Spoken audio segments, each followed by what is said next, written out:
All right, let's get right into it. Today, we're going to take the whole idea of safeguarding and break it down into what it really is: a clear, direct professional duty.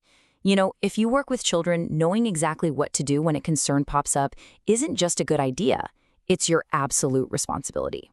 So let's dive in. Okay, this right here, this is the single most important idea you need to grab onto. You're not just a bystander. You're not just watching from the sidelines. When it comes to a child's safety, you are a built-in, essential part of the system that's there to protect them. Every move you make or don't make has a real impact. So, what does being this crucial link actually look like in practice? What does it mean for you, day to day? Well, it all starts with knowing exactly who your go-to person is, your first and most important point of contact. And that person is your designated safeguarding lead, or DSL. You need to know who this person is in your organization, like right now. Their name should be top of mind. The DSL is the central hub for every single concern. They're the ones with the specific training and authority to figure out what happens next. Your whole process, everything we're about to talk about, it all revolves around them. This brings us to step 1, and let me be super clear about this. This step is non-negotiable. The second you have a concern, you have to act. There's no time to wait, no room for hesitation. Your duty is to act right away. So, what's your primary duty? It really just boils down to these 3 things. First, you have to report any concern. Second, you do it immediately. And third, you report it straight to your DSL. These aren't just suggestions. This is the absolute foundation of doing this right. And this gets at the one thing that stops so many people from acting, that little voice in your head. You might be thinking, this is probably nothing. It seems too small to bother anyone with. But you have to remember, your job isn't to solve the puzzle. Your job is to hand over the piece you found. The DSL is the one with the whole puzzle box, and your little piece might be the exact one they need to see the bigger picture. Now, this is so important. You have to follow the chain of command. I know it can feel like you're being more proactive by calling social services or the police yourself, but you're not. In fact, doing that can actually mess things up. It can complicate a potential investigation and bypass the very system that's built to handle this properly. So always go to your DSL first. All right, next up is a really critical professional boundary. And honestly, it's one of the most misunderstood parts of your job. I'm talking about confidentiality. So picture this.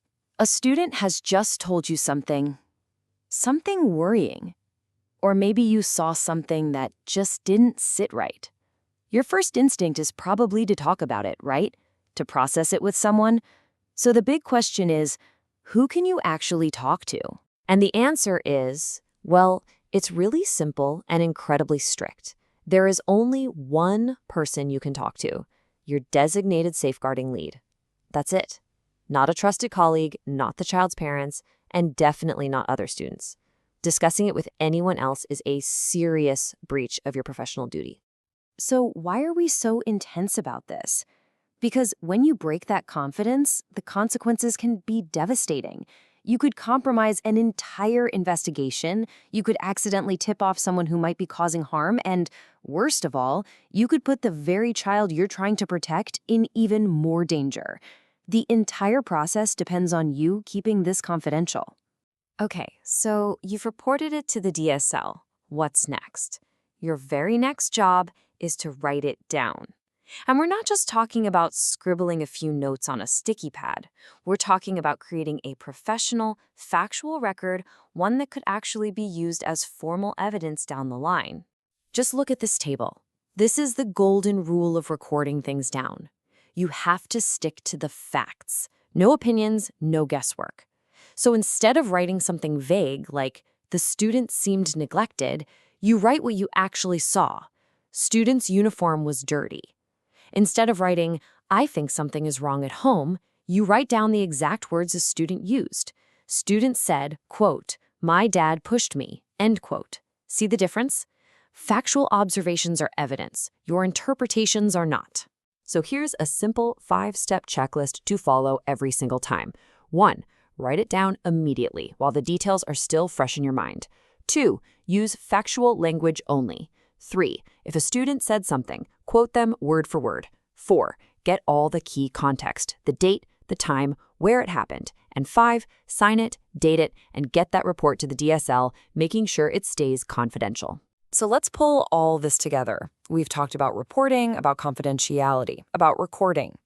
You might be thinking, wow, that's a lot of strict rules. And you're right, but there's a huge reason why this process is so rigid. It's because it guarantees that every single concern is handled professionally and consistently, with one thing at the absolute center of every decision: the child's safety. When you get right down to it, all of these rules, all these procedures, all these professional duties, they all come down to this.